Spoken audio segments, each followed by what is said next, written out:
అగాధము జలనిధిలోనా ఆణిముత్యమున్నటులే శోకాల మరుగున దాటి సుఖమున్నదిలే. ఏది తనంత తానే నీదరికి రాదు, శోధించి సాధించాలి, అది ఏ ధీరగుణం. కల కానిది విలువైనది బ్రతుకు కన్నీటి చారలలోనే. హలో హలో హలో హలో అండి. ఎందుకు ఈ పాట పాడుతున్నాను అంటే, మనం కింద పడిపోతే మనమే లేవాలి. మనని ఎవ్వరు కూడా లేపేవాళ్ళు ఎవ్వరు ఉండరు. మన మనుషులు కూడా లేపేవాళ్ళు ఉండరు.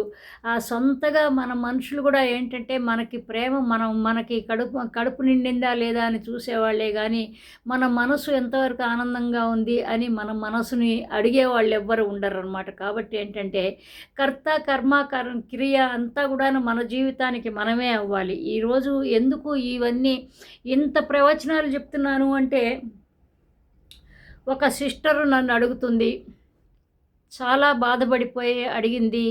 అంతకంటే ఎక్కువ కృంగిపోతాను. యాక్చువల్గా ఇట్లాంటివి చూస్తుంటే కృంగిపోతానండి నేను. ఎక్కడ కష్టాలు అనేవి, జనాలంటే నాకు ఇష్టం, ప్రజలంటే ఇష్టం నాకు. వాళ్ళందరూ హాయిగా ఉండాలి. వాళ్ళు నాకు తెలిసినా తెలియకపోయినా, నన్ను వాళ్ళు ద్వేషించినా ద్వేషించకపోయినా, నన్ను ప్రేమించకపోయినా వాళ్ళు హ్యాపీగా ఉండాలని కోరుకునే మనిషి. ఎందుకంటే నొప్పి అనేది ఎవరికైనా నొప్పేనండి. నాకు వస్తే ఒక నొప్పి కాదు, నా శత్రువుకు వస్తే ఒక నొప్పి కాదు. సో అట్లాగే అందరు కూడా చాలా హాయిగా ఉండాలని. కానీ ఏంటంటే ఈ తల్లి పాపం ఒక తల్లి నా అంత పెద్దది కాకపోవచ్చు, కానీ నాకంటే ఒక 5-10 ఏళ్ళు చిన్నదేమో. ఒంటరితనంతో బాధపడుతున్నది. ఉన్న ఏకైక కొడుకు అత్తగారింటికి వెళ్ళిపోయినట్టు, ఆడపిల్లలు అత్తగారింటికి వెళ్ళిపోయినట్టు మగపిల్లలు కూడా ఇవాళ రేపు అత్తగారి ఇళ్లల్లోకి వెళ్ళిపోతున్నారు. అంటే ఏంటంటే వాళ్ళ ఇళ్లల్లోకి వెళ్ళరండి. వాళ్ళు ఆ అత్తగారులు ఏం చేస్తారంటే వాళ్ళకి ఆ ఇల్లు వాకిళ్ళు, సొంత ఇల్లు వాకిళ్ళు ఇచ్చేసేసి ఏం చేస్తారంటే ఒక కూతురు చేత ఇల్లు కొనిపిస్తారు.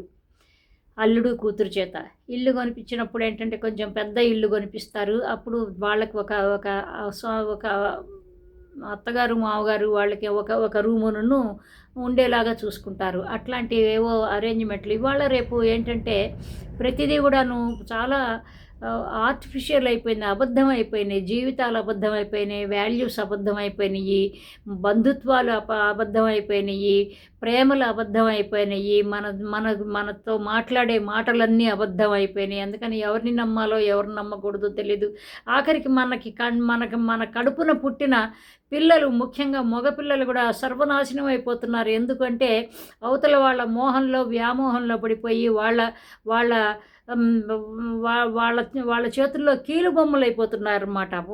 ముఖ్యంగా కొడుకు పెళ్ళైనప్పుడు ఏంటంటే ఇంకా ఏం లేదు, ఆ కోడలు ఏం చేస్తుందంటే వాళ్ళ అమ్మ నాన్నని తన దగ్గర పెట్టుకుంటుంది. అదేమంటే వాళ్ళు ముసలాళ్ళు అయిపోయారు, వాళ్ళకి ఎవ్వరు లేరు, నేను తప్ప ఒక్కళ్ళే లేరు, నేను ఏకైక పుత్రికని, నేను ఏకైక సంతానాన్ని, కాబట్టి నేనే చూడాలి, నాదే బాధ్యత అనుకుంటుంది. కానీ తను ఎవరినైతే చేసుకున్నదో ఆ భర్త అతను కూడా ఏకైక సంతానం కాదా అనేది ఒకసారి ఆలోచించుకోదనమాట. అయితే ఒక ఆవిడ నేను ఆవిడ పేరు చెప్పను పాపం, మొన్న ఒక అమ్మాయి ఎవరో నాకు ఇట్లా కష్టంగా ఉందండి, ఒక వీడియో చేయండి, నన్ను ఇబ్బంది పెట్టేస్తున్నారు, నా వాళ్ళు ఇబ్బంది పెడుతున్నారు, అది ఇది అంటే నిజమే అని సరే నేనంటే ఏంటంటే నేను తగుదునమ్మా అనుకుంటే ముందుకు పరిగెత్తు ఉంటాను అనమాట. కానీ ఏంటంటే కాస్త అకల్సేరోహో అన్నట్టుగా కాస్త బుద్ధి జ్ఞానంతో చేద్దాము వీడియో. పాపం వాళ్ళని అనవసరంగా రోడ్డు మీదకి వాళ్ళకి లాగద్దు అనవసరంగా. ఆ బాధ లేదో నేనే పడదాము, అన్నీ కూడా బాధలు నేనే పడదాము అనే ఉద్దేశంతో ఇప్పుడు ఈ వీడియో చేస్తున్నాను. ఎందుకంటే అమ్మ ఈ వీడియో డిలీట్ చేసేయండి, కనీసం ఆ వీడియోలో నా పేరు లేకుండా చేయండి అనే అమ్మాయి ప్రాధేయపడింది. కానీ వన్స్ స్ట్రీమింగ్ చేసింది అయిపోయిన తర్వాత వీడియోని మనం ఏం చేయలేమండి, ఏం చేయలేము. పైగా దాన్ని డిలీట్ చేస్తే ఏమిటంటే ఛానల్కి నష్టం వస్తుంది, ఛానల్ ఎగిరిపోయే ఛాన్సులు కూడా వస్తాయన్నమాట. కాబట్టి ఏంటంటే జాగ్రత్తగా చెప్పదలుచుకున్నాను. ఒక ఆవిడ ఎక్స్వైజెడ్లో ఎక్స్ అనే ఆవిడ ఏం చేస్తుందంటే, అంటే నిన్న మనం పిల్లల గురించి మాట్లాడుకున్నాం కదండి. ఆ పిల్లలు వ్యవహారాలు, పిల్లలతో జాగ్రత్తగా చక్కగా కూర్చోబెట్టుకుని వాళ్ళతో మాట్లాడండి, మంచి చెడు మాట్లాడండి, మనసు విప్పి మాట్లాడండి. మీలో ఏది నచ్చుతుందో, ఏది నచ్చకపోదో, లేకపోతే మిమ్మల్ని చూసి ఎట్లా ఏ విధంగా ఏ విషయంలో భయపడుతున్నారో అవన్నీ చెప్పాను కదా నేను. దానికి ఒక ఆవిడ పాపం ఒక చెల్లెలు బాధపడింది, చాలా బాధేసింది నాకు. అందుకే మొదటి వీడియో ఇదే చేస్తున్నాను, రెండో వీడియో ఇంకోటి ఏదో చేస్తాను. అయితే ఒంటరి తల్లి ఎలా ఉందని నెలకొకసారైనా అడగని కొడుకు, సింగిల్ చైల్డ్ కాబట్టి ప్రేమ పొందటమే కానీ ఇవ్వటం తెలీదేమో అనుకోవాలంటే అత్త మామతో చాలా శ్రద్ధగా చాలా బాగా చూసుకుంటాడండి. అత్తగారు 5th క్లాస్ చదివినా కానీ ఆవిడేదో చాలా తెలుసనే ఫీలింగ్ అనమాట. అంటే చాలామంది ఏంటంటే అత్తగారులను బాగా నెత్తిన పెట్టుకుంటారు. వాళ్ళు కూడా ఏంటంటే నాన్ వెజిటేరియన్ వాళ్ళు చేసేవాళ్ళు, నాన్ వెజిటేరియన్ కాదండి, వంటలు చేసి ఏంటంటే అల్లుడు గారు ఇది వడ్డించనండి, అల్లుడు గారు ఇది తినండి, మీకోసమే చేశానండి, మీకోసమేనండి, ప్రేమగా చేశానండి, ఎంత బాగుంది, ఇది చూడు నాయన, ఇది చూడు నాయన, ఇది తిను నాయన, అది తిను నాయన అని తెగ చేస్తారండి. ఎందుకంటే ఇదంతా కూడా నాటకాల ఆటల్లో లేడీస్కి నేనైతే ఫిలింఫేర్ అవార్డులు లేకపోతే నేషనల్ అవార్డులు ఇచ్చేస్తానండి. కాబట్టి ఏంటంటే అత్తగారికి చాలా తెలుసనే ఫీలింగు. అందుకని ఏంటంటే అత్తగారు చాలా గొప్పది, మా అమ్మ వాళ్ళు ఎందుకు లేదు, ఎందుకంటే పొరిగింటి పుల్లకూర రుచి అంటారు కదా, అట్లా అనమాట. కొడుక్కి అట్లాగ దయ్యం పట్టిందనమాట. పెళ్ళాం దయ్యం పట్టొచ్చు కానివ్వండి. తల్లిదండ్రులు పెంచిన వాళ్ళు 10 నెలలు మోసి పెంచిన తల్లి ఒక దయ్యంలాగాను ఒక రాక్షసిలాగాను చూడటం అనేది ఇదే చాలా అసహ్యంగా అనిపిస్తుంది అనమాట. 5th క్లాస్ చదివిందిట అది ఏబ్రాసిమోహన్ది. అయితే దాన్ని పట్టుకుని చాలా గొప్పది అంటాడట ఈ కొడుకు. అంటాడు, సరే బాగానే ఉంది. నేను ఆశించింది లేదు, బికాజ్ నాకు ఎకనామికల్గా నాకేం ప్రాబ్లం లేదు, ఉండమ్మా నాతో కొన్నాళ్ళు వచ్చి ఉండు అని అంటాడేమో అనుకుంటాను. కానీ ఎప్పుడు అడగలేదు. నా కోడలు మాత్రం లేచేది 12 గంటలకి, మరి పిల్లల్ని చూసుకోవాలి కదా అని చెప్పి వాళ్ళ అమ్మని నాన్నని తీసుకొచ్చి పెట్టింది. ఇవన్నీ కూడా బాధేస్తాయండి.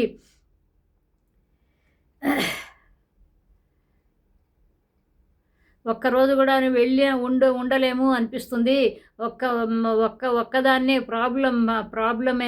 ప్రాబ్లంలో లేక అందరిదిని నాకొక్కదానికే ఇట్లాంటి ప్రాబ్లమా, అందరికీ ఇదే ప్రాబ్లం అంటే, తల్లి అమ్మ నీ పేరు కూడా నేను చదవటం లేదు తల్లి, కానీ ఏంటంటే అందరికీ ఇవాళ యూనివర్సల్గా ప్రాబ్లం ఇదే ఉంది. ఎక్కడో కొడుకులు ఎక్కడో మంచి వాళ్ళు ఉన్నారు. మంచివాళ్ళు అంటే ఏంటంటే ఎంతవరకు మంచివాళ్ళు అంటే, తల్లిదండ్రుల్ని ఒక ఇంట్లో వాళ్ళ ఇంట్లో భార్య బిడ్డలతో ఉంటూ తను ఒక ఇంటికి ఒక యజమానిలాగా ఉండాలి, ఇంటికి ఒక పెద్ద మనిషిలాగా ఉండాలన్నమాట. అయితే అట్లాగ లేకుండా అంటే ఏంటంటే అన్ని బాధ్యతలు కావచ్చు, బరువు బాధ్యతలు అన్నీ కూడా తనే నెత్తినేసుకోవాలన్నమాట.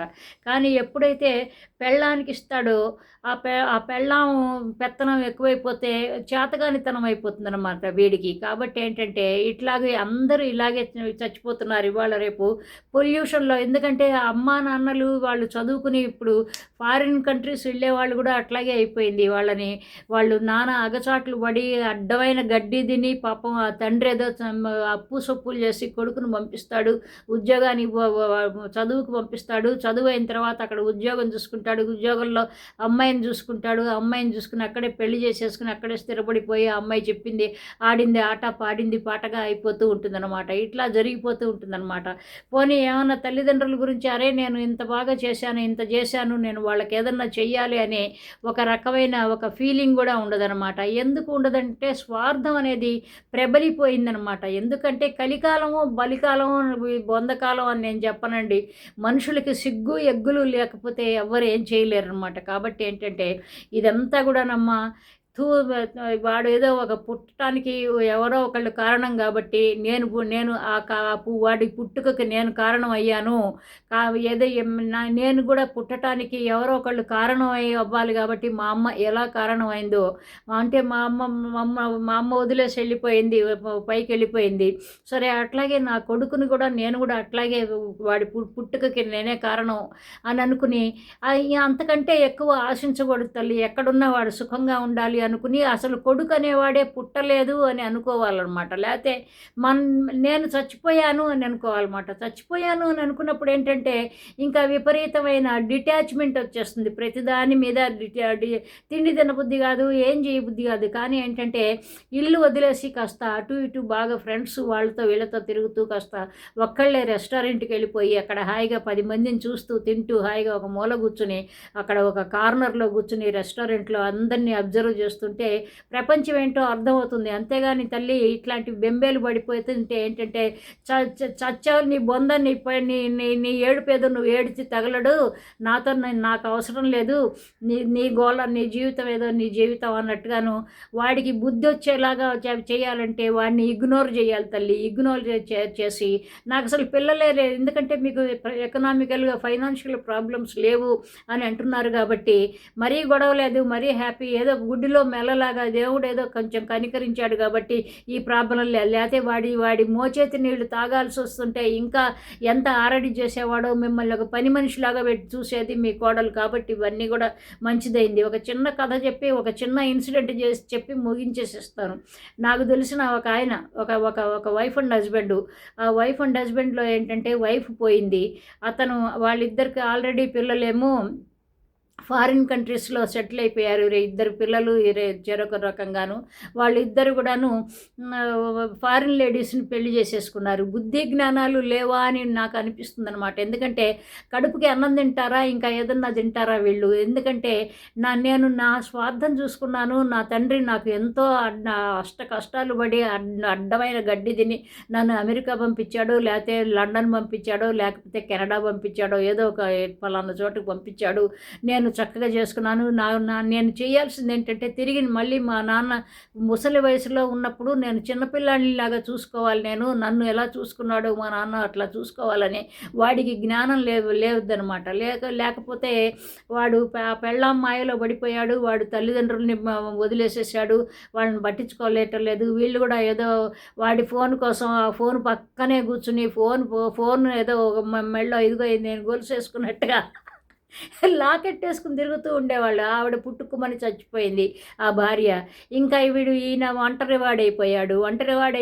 ఏం చేయాలంటే మామయ్యల దగ్గర ఉండు, నువ్వు భోజనాలు చేసేసుకో, వాళ్ళే ఉంటారు, వాళ్ళే చేసి పెడతారంటే ఆ మామయ్యలు ఏం చేశారు అంటే ఇదిగో ఈయనకి పెద్ద మనిషికి ఉన్న ఆస్తి మీద కన్నేసి ఈయనకి సరిగా అన్నం పెట్టకుండా చాలా రకరకాలుగా మెంటల్ టార్చర్ చేయటం మొదలుపెట్టారు. అట్లా అని అందుకని ఏం చేశాడంటే, ఎందుకంటే ఆయన గవర్నమెంట్ ఉద్యోగస్తుడు, ఏదో పెన్షనర్ కూడా అయితే అట్లాంటప్పుడు ఏం చేశాడంటే ఆయన ఇంకొక పెళ్లి చేసుకున్నాడు. పెళ్లి చేసుకున్న తర్వాత ఇద్దరు పిల్లలు కత్తిగట్టారు. అంటే ఏంటంటే ఈయన పెళ్లి చేసుకోవటం కూడా వాళ్ళకి నచ్చలేదనమాట. అంటే అమ్మ పెట్టదు, అడుక్కు తిననివ్వదు అన్నట్టుగాను. అందులో ఇద్దరు కొడుకులు ఉన్నారు. ఒక చిన్న కొడుకు మంచివాడే కానీ ఒకడు ఇద్దరు కొడుకులు కాదు, ఒకడే కొడుకు, సారీ. అయితే ఆ కొడుకు ఏం చేస్తాడంటే ఎప్పుడు కూడా ఆ తల్లి చచ్చిపోయినప్పుడు రాలేదు. అదేమంటే నేను చూడలేను, ఆవిడ డెడ్ బాడీని చూడలేనని వంక పెట్టాడు. ఏమండి, మన సొంత వాళ్ళు మన లవ్డ్ వన్స్ పోతే ఎవరికి వాళ్ళు జీవోత్సవంలాగా పడి వాళ్ళు అట్లాగో అచేతనంగా పడి ఉండి శవంలాగా పడి ఉన్న వాళ్ళని ఎవరికి ఇష్టంగా ఉంటుందండి అలా చూడటం? నాకు చెప్పండి కొంచెం. నాకు ఇష్టం లేదు అని వాడు చేతులు దులుపుకుని ఊరుకున్నాడు. ఆ తండ్రి చేసిన పాపం ఏంటంటే ఆ తండ్రి పెళ్లి చేసుకున్నాడని చెప్పేసి వాడు కత్తి కట్టాడు.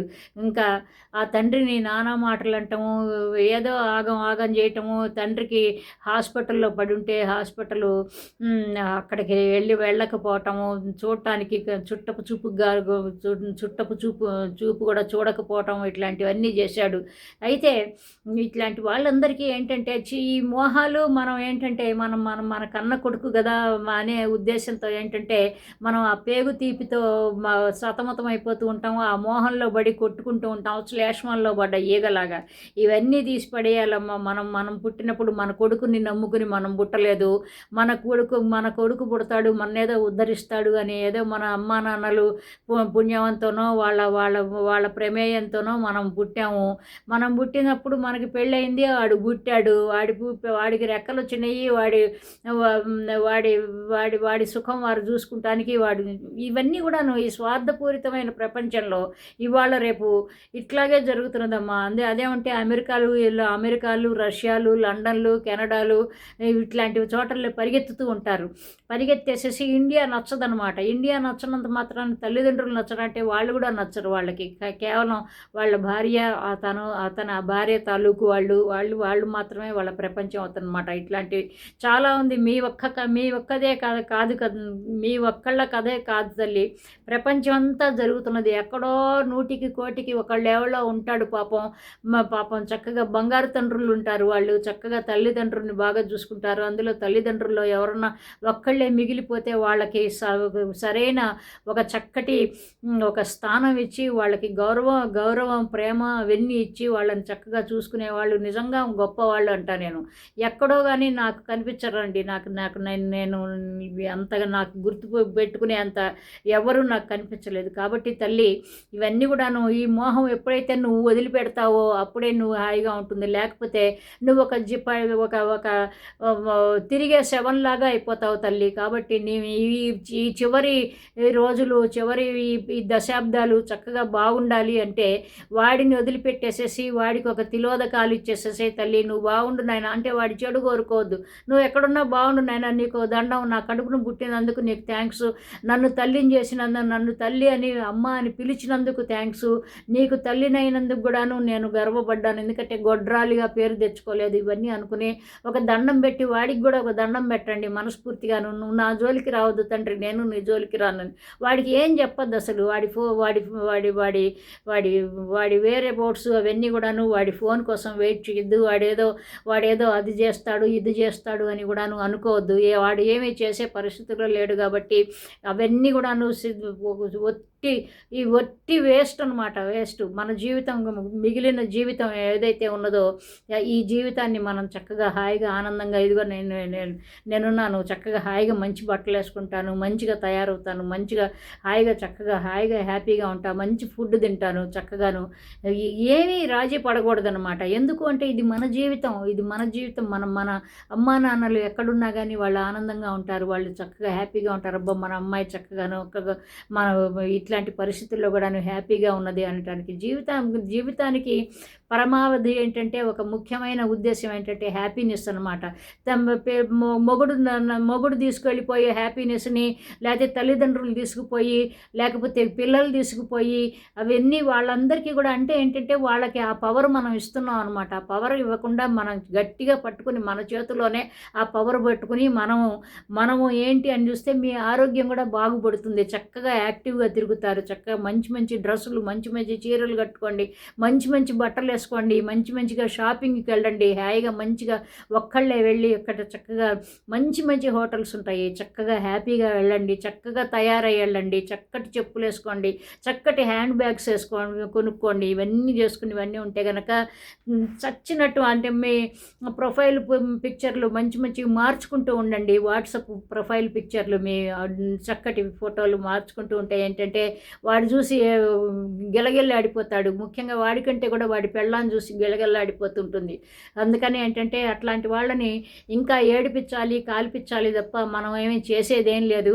మనం ఏదో జరిగిన దానికని మనం ఏడ్చుకుంటూ కూర్చుంటే మన జీవితం అంతా సమాప్తం అయిపోతుంది. మనం చచ్చిపోయిన వాళ్ళ కిందే అర్థమవుతుంది అనుకోవాలన్నమాట. సో ఇంకొక మంచి టాపిక్తో మళ్ళీ కలుద్దాం. బాయ్ అండి. Love you all. బాయ్.